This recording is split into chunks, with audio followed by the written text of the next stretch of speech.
आप सभी का एक बार फिर से मनी गेम क्लासेस में।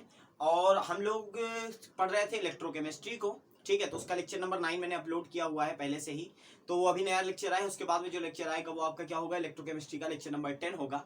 साथ ही साथ हम लोग सीरीज चला रहे थे फर्स्ट ईयर की, जिसमें हम लोग पढ़ रहे थे स्ट्रक्चर ऑफ एटम को। और स्ट्रक्चर ऑफ एटम के 2 लेक्चर हम लोग कंप्लीट कर चुके थे। ये स्ट्रक्चर ऑफ एटम का तीसरा जो लेक्चर है, तीसरा लेक्चर आने वाला है। और हम लोगों ने लास्ट लेक्चर में बेसिकली क्या पढ़ा था, हम लोगों ने यार पढ़ा था कि कैथोड रेस को कैसे डिस्कवर किया गया, ठीक है। कैसे उसमें हम लोगों ने देखा कि उनके पास पार्टिकल नेचर भी था और साथ साथ कौन सा नेचर था, वेव नेचर भी था। ये चीज हम लोगों ने सीखी बहुत अच्छे तरीके से।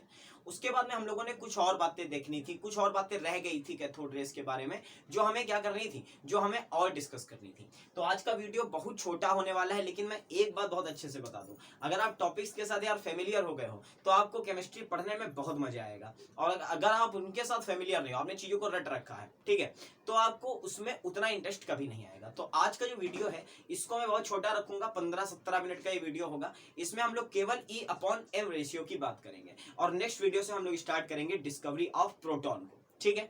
तो फिलहाल के लिए क्या करते हैं, केवल हम लोगों को E/M पे ध्यान देना है। आज कैसे आया, मास ऑफ इलेक्ट्रॉन कैलकुलेट करेंगे, चार्ज ऑफ इलेक्ट्रॉन के बारे में बात करेंगे, सारी बातें आज हम लोग करने वाले हैं।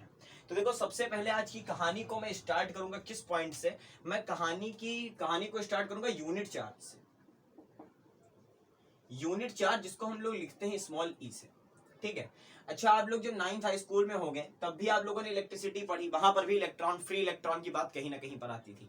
तो जब भी इलेक्ट्रॉन की बात आती थी तो वहां पर एक चीज बहुत कॉमन सी थी, जिसमें हम लोग कहते थे कि इलेक्ट्रॉन पे कैसा चार्ज होता है, निगेटिव, ठीक है। अच्छी बात है, हम लोगों ने लास्ट वीडियो में इस बात को प्रूव भी किया कि जब भी कैथोड रेस ऐसे ट्रेवल करती थी ना, जब भी, बहुत अच्छे से देखना आज का लेक्चर, क्योंकि आज मैं अपनी इफिशियंसी लगाऊंगा इस लेक्चर को पढ़ाने में, ठीक है।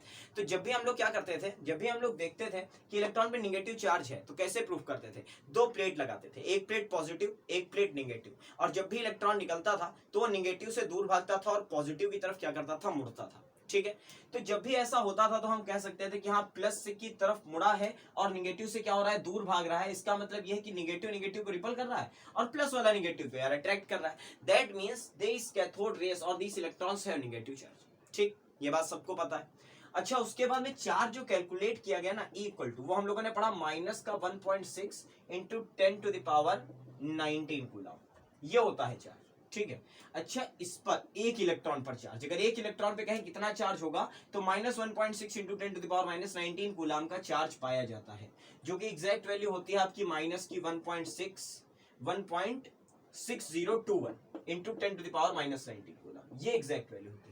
अच्छा, अगर इसको आपको अभी यहां पर इतना ही पता करना है कि -1.6 इंटू 10⁻19 कूलम एक इलेक्ट्रॉन का चार्ज होता है, ये कैसे पता चला, ये किया था मिल्किन ने एक एक्सपेरिमेंट, जिसको बहुत बड़ा एक्सपेरिमेंट है ऑयल ड्रॉप।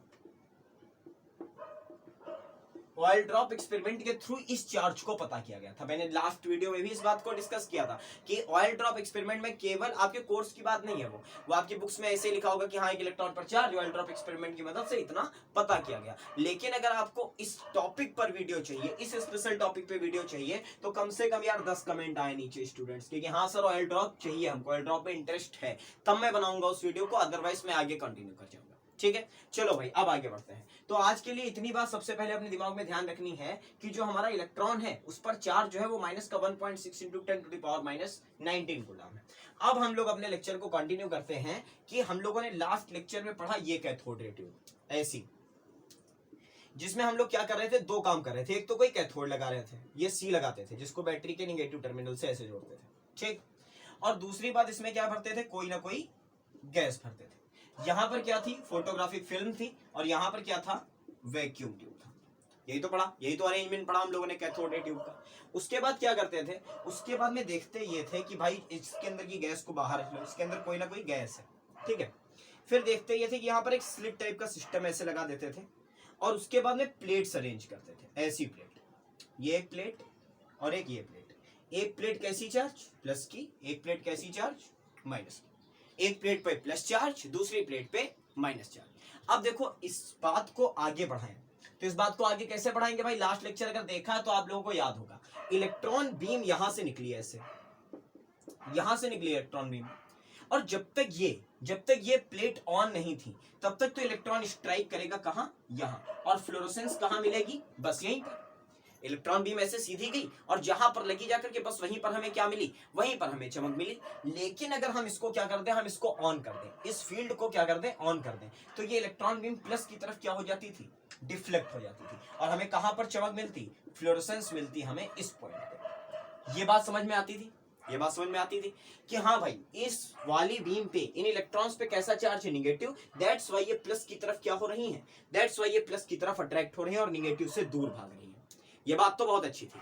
अब दूसरी बात, एक चीज और ध्यान देने वाली थी कि अगर इनका रास्ता मुड़ा, अगर ये अपने रास्ते से डिफ्लेक्ट हुए हैं, तो क्या इन पर कोई फोर्स अप्लाई हुआ होगा, कहोगे बिल्कुल अप्लाई हुआ होगा। और क्या वो फोर्स चार्जेस के बीच का है, क्या वो फोर्स चार्जेस के बीच का है, तो एक प्लस चार्ज प्लेट है, एक नेगेटिव चार्ज बीम है, उसके बीच का फोर्स है। ये तो पता ही है कि ये प्लस चार्ज वाली प्लेट है, इस पे और कुछ नहीं था। तो दुनिया में 4 ही फंडामेंटल फोर्सेस हैं, ग्रेविटी जो कि मास की वजह से है, इलेक्ट्रोस्टैटिक जो कि चार्ज की वजह से है, वीक न्यूक्लियर फोर्स जो कि किसमें होती है, रेडियो एक्टिव सब्सटेंसेस में, और स्ट्रॉन्ग न्यूक्लियर फोर्स जो कि अंदर होती है किसके, न्यूक्लियस के। तो यहां पर फोर्स लग रहा था इलेक्ट्रोस्टैटिक। बात को ध्यान से सुनो, फिजिक्स के पहले चैप्टर में आप लोगों ने फर्स्ट ईयर में ये बात पढ़ी होगी कि हम लोगों का electrostatic force F equal to दिया जाता है कूलाम के लॉ से, that is 1/4 pi epsilon naught Q1 Q2 upon R square, where Q1 and Q2 are the charges. Q1 और Q2 क्या थे, चार्जेस थे, पहला चार्ज और दूसरा चार्ज, ठीक है। तो यहां पर देखो एक चीज तो कंफर्म करनी थी, क्या कंफर्म करना था, सोचो ऑयल ड्रॉप की एक्सपेरिमेंट की शुरुआत कहां से हुई होगी। पहले तो हमें यह कंफर्म करना होगा ना कि जो इलेक्ट्रॉन है उस पर चार्ज फिक्स है। सोचो बात को, क्या कि 2 इलेक्ट्रॉन निकले हैं तो 2 इलेक्ट्रॉन पे डिफरेंट चार्ज नहीं है। पहली बात तो हमें ये चीज कंफर्म करनी होगी ना, तब तो हम आगे बढ़ेंगे कि हाँ इस फंडामेंटल पार्टिकल पे कैसा चार्ज आने वाला है, तब तो उस पर ध्यान देंगे। तो बहुत ध्यान से सुनिए, F equal to 1/4 pi epsilon naught Q1 Q2 upon R square से फोर्स दी जाती है। यह क्या कर सकते हो आप, ये लिख सकते हो K कोई कांस्टेंट मान लो, Q1 Q2 upon R square. तो अब एक बात देखिए, Q1 तो फिक्स है इस पर, Q1 तो इस वाली प्लेट पे फिक्स है। अब अगर Q2 को हम चेंज करें, बहुत अच्छे से समझना इस बात को, अगर हम इस Q2 को बार बार क्या करें, चेंज करें, तो फोर्स की वैल्यू बदलेगी, और अगर फोर्स की वैल्यू बदलेगी तो डिफ्लेक्शन भी बदलेगा।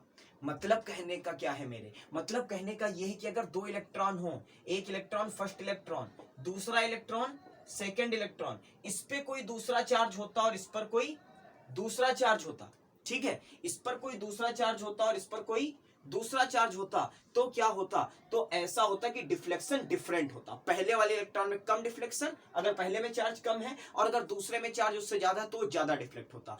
कहने का मतलब ये है कि ये रे फिर ऐसे एक पर्टिकुलर वे में डिफ्लेक्ट नहीं होती, ये ऐसे ब्लर करती है, ऐसे ऐसे, ठीक है। जिस पर ज्यादा चार्ज है वो इधर की तरफ मुड़ा, जिस पर बिल्कुल चार्ज नहीं है वो सीधा रहा, और जिस पर चार्ज थोड़ा सा है वो क्या आ गया, उनके बीच में आ गया। कहने का मतलब है रे ऐसे नहीं मुड़ती, रे कैसे चलती, ऐसे ऐसे होके चलती, ठीक है। लेकिन क्या हुआ, क्या ऐसा हुआ, ऐसा नहीं हुआ, रे कैसे हो जा रही थी, एक पर्टिकुलर पाथ पर।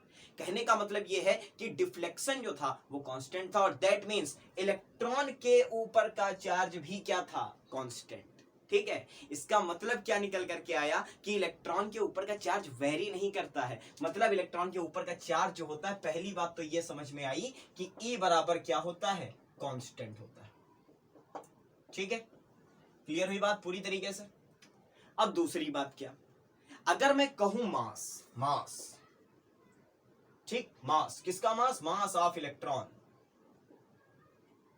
मास ऑफ इलेक्ट्रॉन। अभी फंडामेंटल प्रूफ कर रहे हैं आज इस वीडियो में इलेक्ट्रॉन को फंडामेंटल प्रूफ कर रहे हैं, बस इतना दिमाग में बना के चलो।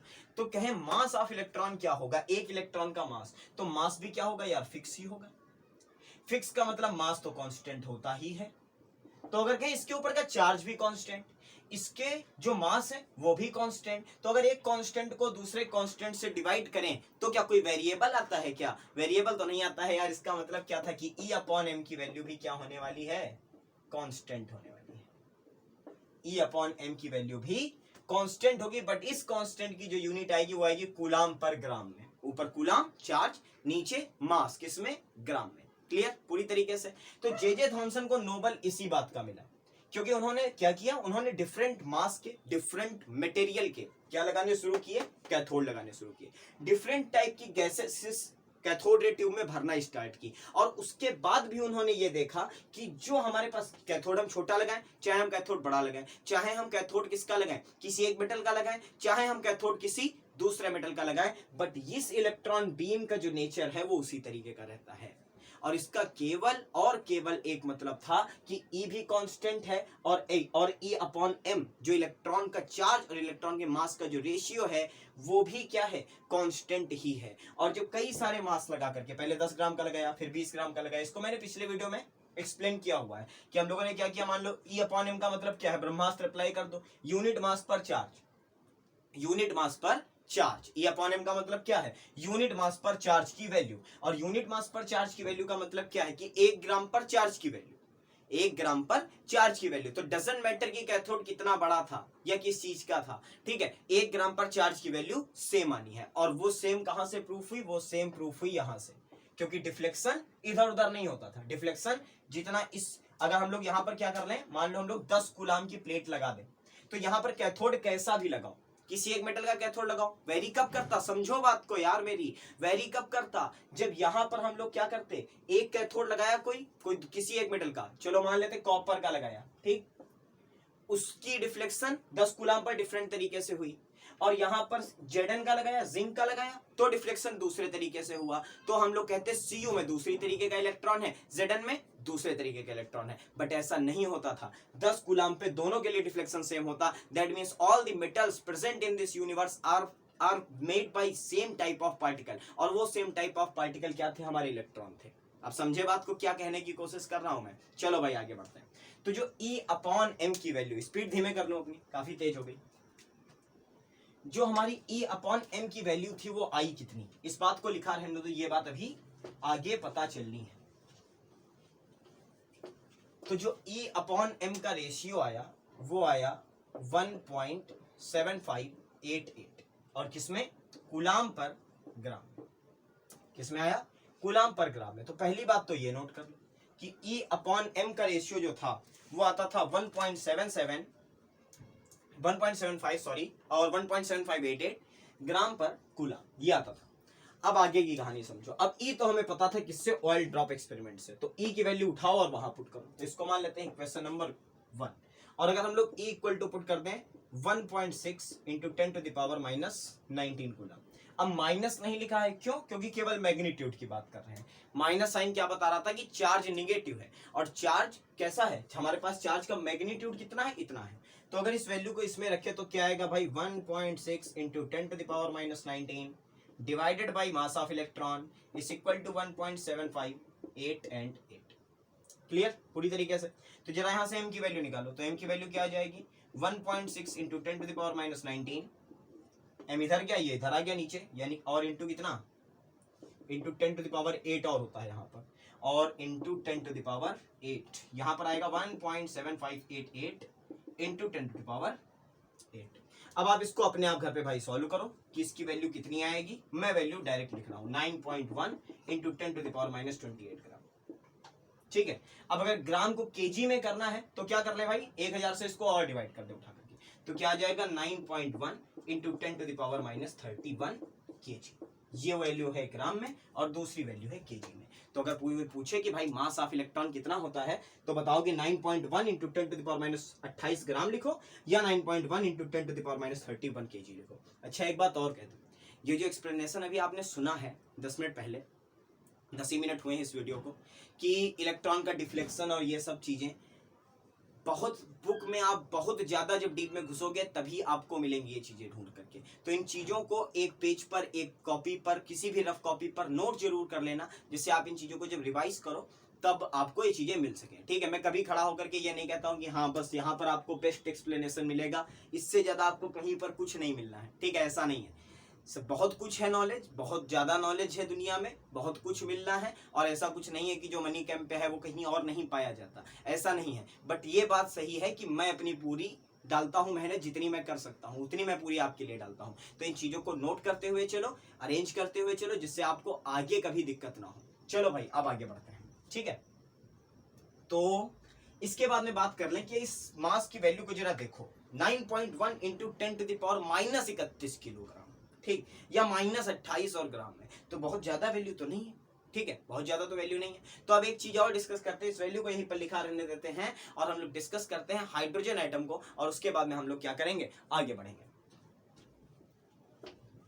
तो भाई हाइड्रोजन के एटम के बारे में लगभग सबको पता होगा, 1H1 होता है, ठीक है, और 1H1 का मतलब भी सबको पता होगा कि इसके पास में केवल एक इलेक्ट्रॉन, एक प्रोटॉन और न्यूट्रॉन बेचारा होता ही नहीं, इसके पास में न्यूट्रॉन होता ही नहीं।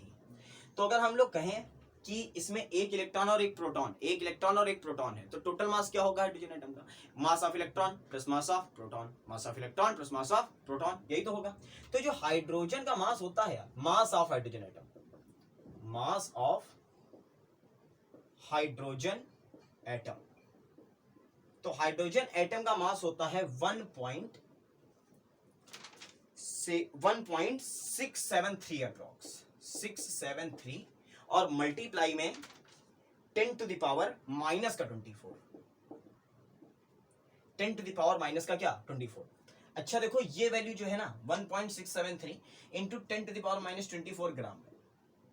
अब जरा इसको देखो और इसको देखो, इन वैल्यूज में कितना फर्क है, इन वैल्यूज में देखो यहाँ पावर माइनस की 24 है और यहाँ पावर माइनस की 28 है, तो मतलब फर्क काफी ज्यादा था। कहने का मतलब क्या है, कहने का मतलब है इस प्रोटॉन का जो मास है ना, जो प्रोटॉन का मास है वो इस इलेक्ट्रॉन के मास से काफी ज्यादा होता है, ठीक है। और इसीलिए जब भी हम लोग क्या लिखते हैं, आप लोगों ने पढ़ा होगा, जब भी हम लोग लिखते हैं एटॉमिक मास को, जब भी क्या लिखते हैं एटॉमिक मास को, तो क्या लिख देते हैं मास ऑफ प्रोटॉन और प्लस न्यूट्रॉन।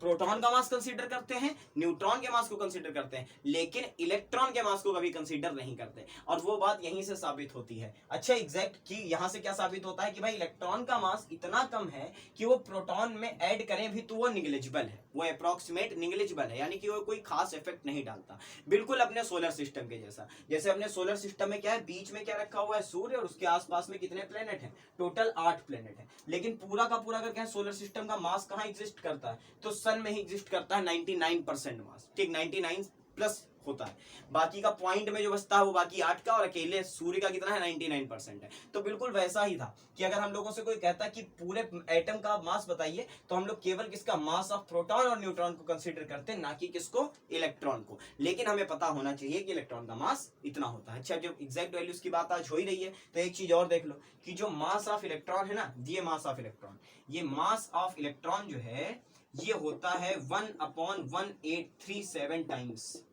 ऑफ प्रोटॉन, इतना छोटा होता है। एग्जैक्ट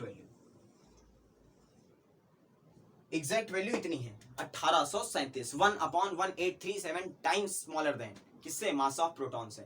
आसान लैंग्वेज में समझाऊं, आसान लैंग्वेज में समझने का मतलब ये है कि अगर आपका जो प्रोटॉन है वो अगर 1837 किलो का है, ठीक है, तो जो इलेक्ट्रॉन है बेचारा 1 किलो का है, ठीक है, या अगर हमारे पास में जो प्रोटॉन है वो इतने ग्राम का है, तो जो इलेक्ट्रॉन है वो बेचारा कितने ग्राम का है, केवल 1 ग्राम का। और यहीं से क्लियर होता है कि यार कोई वैल्यू एक वैल्यू से 1837 टाइम्स छोटी है, तो उसमें ऐड करने पर क्या हो जाएगी, अप्रॉक्सीमेट निग्लिजिबल हो जाएगी। तो आप लोगों का ये डाउट भी हमेशा के लिए क्लियर होना चाहिए कि एटॉमिक मास में कभी भी इलेक्ट्रॉन के मास को कंसीडर नहीं किया जाता है, केवल किसे कंसीडर करेंगे, प्रोटॉन को, और किसको, न्यूट्रॉन को। तो आई थिंक सारी बातें किसके बारे में हो गई, आज इलेक्ट्रॉन के बारे में हो गई। एक बार हट जाता हूं, आप लोग क्या ले लीजिए, इसका स्क्रीनशॉट ले लीजिए, अगर किसी कॉपी पर नोट करते हैं तो बहुत अच्छी बात है। नेक्स्ट वीडियो में हम लोग स्टार्ट करेंगे क्या, डिस्कवरी ऑफ प्रोटॉन, ठीक है। तब तक के लिए अगर वीडियो अच्छे लग रहा है तो लाइक करिए, चैनल को सब्सक्राइब करिए। बहुत जल्द मिलता हूं आपसे अगले वीडियो में, तब तक के लिए थैंक यू वेरी मच।